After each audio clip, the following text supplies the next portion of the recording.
So this lesson's about separation methods, and we're trying to be able to explain how physical properties can be used to separate mixtures based on the differences in physical properties of the substances in this mixture. So these physical properties that we're going to review here, we've got volume, which is the amount of space something occupies, essentially how big or small that is.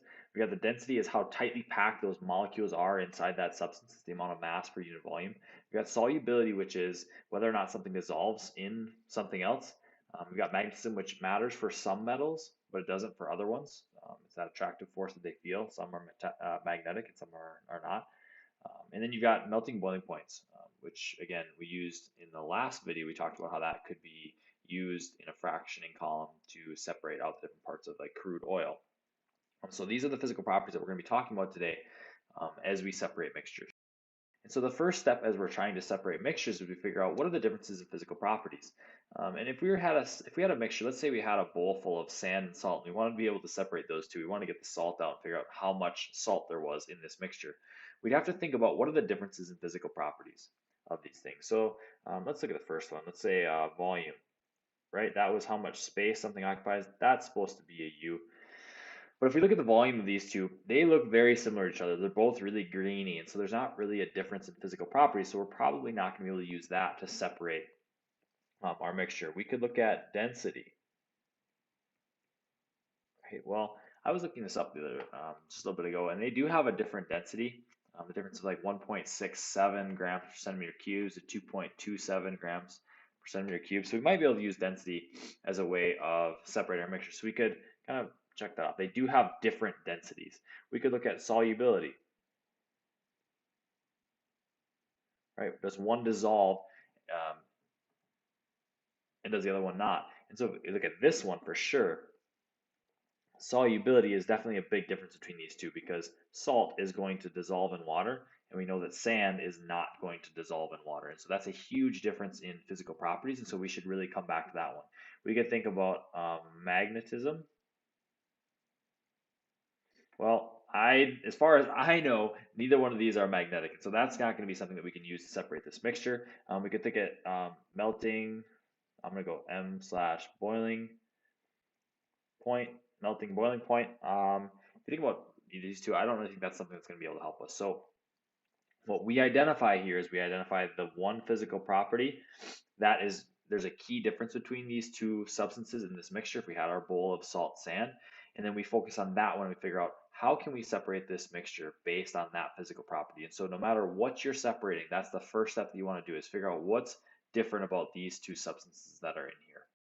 And so once we do that, now we want to match the difference in physical properties to a separation method. So I'm going to give you some separation methods based on the physical property differences between the substances making up the mixture. These are things that you're definitely going to want to write down so you can refer back to them. And then I'll review them at the end in a table. So the first one is if we have volume, if we have a difference in volume, we can use something called sieving. And that's going to be sort of separating these things out. You can see down in this picture here based on the different volumes of the components. So if I have some sort of a mesh right here and I have some sort of a mesh um, right here, maybe they have different sized openings, and so certain particles are going to make it down to the bottom and certain particles are not. And so if we have a difference in volume between our substances in our mixture, that's going to help us to separate those out. We'll have our larger volumes up at the top, and we'll have our smaller volumes down at the bottom, and then we'll have those separated out. The reason why I put this picture of the UMD goalie here is because when I first went to college at UMD, I had never been a hockey fan before in my life, and I was watching my first UMD hockey um, game, and when a guy scored in the goal, everybody started yelling "Sieve, Sieve, Sieve, Sieve, Sieve, Sieve, Sieve," and I had no idea what that meant, and it meant that he let things through, he let the puck through. And so you can think of it that way. If we have a sieve, we're going to let things through it. So we're letting the small particles through, but keeping the larger particles on top of that mesh. And so this can be used to separate solids from liquids as long as the solid pieces are larger than the holes in the sieve. And so that's how we would separate volume, as long as we have bigger particles, that we have a mesh that would keep the bigger ones up on top and let the smaller ones through. And so if we have volume where maybe we have really fine particles, we would use something called filtration. This is a special form of sieving that separates very fine solid particles from liquid or gas mixtures. So you can see how this works with our filter right here. We would have a funnel we would have some liquid. A lot of times we do this in a lab. We would pour our liquid with our solids into this funnel, and there's some sort of a filter paper right here. Sometimes we'll use a coffee filter for this if we have big enough particles where that's going to be able to hold. Sometimes we'll use um, more fine filter paper, which is a little bit better, especially if we have some really fine particles. But we'd end up with the residue here, whatever particles don't make it through that filter. And if we have water or some other type of liquid, that's going to go through our filter paper, and then it's going to be collected down here, and we would have something called the filtrate down here, and we'd be left with the residue up in our filter paper. So this is a really good method if we have fine particles and we have some sort of a liquid. We can also use this if we were to take our salt and our sand mixture, dissolve it in water. So we know that the salt is going to dissolve into the water, and then pour the whole mixture, our water with our salt dissolved in it, along with our sand, into this filter paper. Our salt and our water are going to pass through that filter paper, and so we would end up with our filtrate, which would be salt plus water, and we would end up with our sand up top. And so that'd be a way to separate our salt sand from each other. We'd end up with a salt water solution, and we also have sand on top. So filtration is that special form of sieving that separates very fine solid particles like sand from liquid or gas measures. And then we also have something called decanting for if we have very dense um, substances, like maybe we have some sand that's just going to be sitting down. You can see that in this picture here. And this just involves separating a dense insoluble substance from a heterogeneous mixture. This is kind of the same process as um, filtration, except for we're not using a filter here. This stuff, this sediment, is dense enough where we can just pour the liquid right off the top of it, and we pour it over there, let the sediment sit down at the bottom here. So if we have something that's really dense, we can filter that out.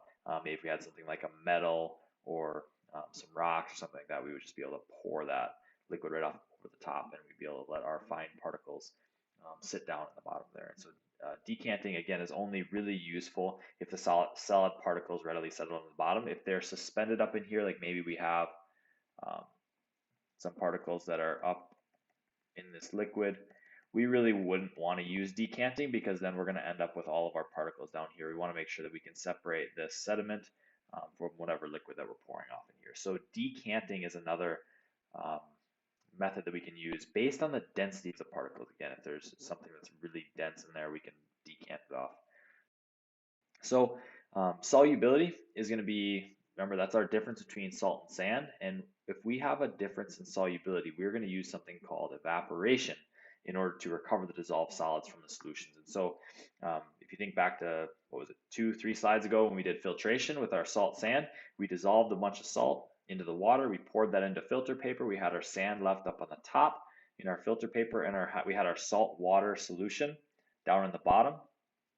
Let's pretend that this was that liquid, salt plus H2O solution. And now we want to figure out how much salt was in there. And so we put that water, that salt water, into an evaporating dish. We heat it up and we evaporate off all of the water, because our salt is not going to evaporate with that water. We're just heating up the liquid, getting rid of it. And we're going to end up being left with all of our salt on this dish when we get done, and there won't be any water onto it. And so this has to happen if we've dissolved something, and it's a really good process that we have to do after we filter something if we have a dissolved solid inside of water.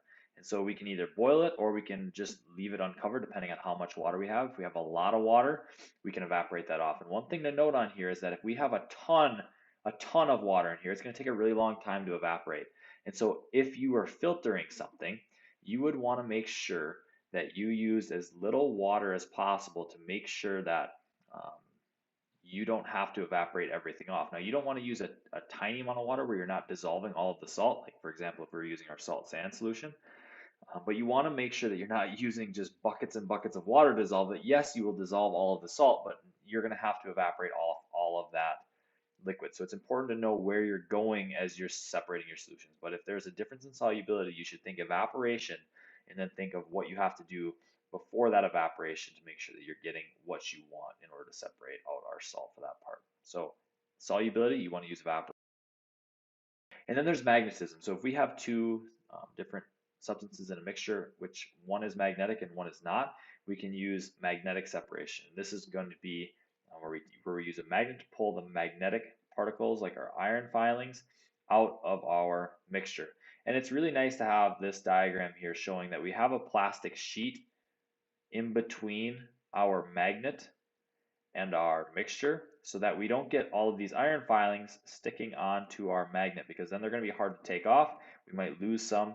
As long as we have a sheet in between those two, our iron filings aren't going to stick to our magnet, but they'll still be able to feel that pull of the magnet and then be able to get pulled out of our mixture.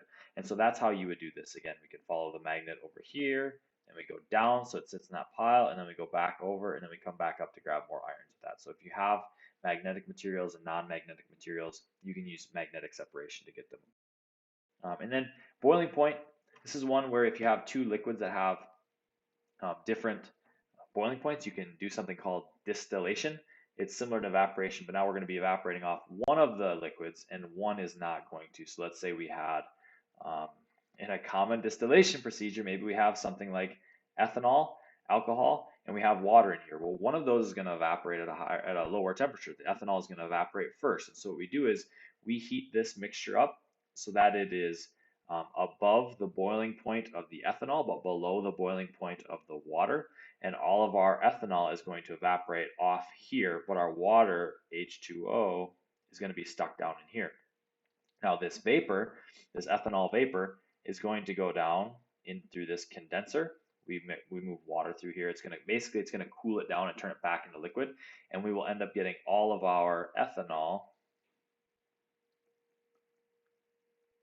our alcohol, down in here, and we'd be left with just water in there because of the differences between those boiling points. So when you ever hear about like the still, or if you ever watched the show Moonshiners, that's what they're doing. They're doing distillation because of the difference in the boiling point between water and alcohol. That's possible, and that's how that works. And so we probably will not be doing this in class, but that is another way that we can use physical property of separating two liquids that have different boiling points. So again, just to sum this up, if you see differences in volume, you should be using something like sieving or filtration in order to separate those substances in the mixture. If you have two things that are different in density, you might be able to use decanting depending on how big the difference is. If you have something that is soluble mixed with something that is not soluble, you know that you can dissolve and filter it, and then you would be able to evaporate off that water to get your soluble substance out of it. If you have two things, one is magnetic and one is not, you can use magnetic separation in order to get those two things separated, like the iron filings and the sand that we had. And if you have two liquids that have different boiling points and very different boiling points, you can use something called distillation in order to separate those. So I hope that this helps you to identify which physical properties can be used for which types of separation methods. And so we should be able to take a mixture, figure out the differences in the properties, and then separate that mixture based on those physical properties.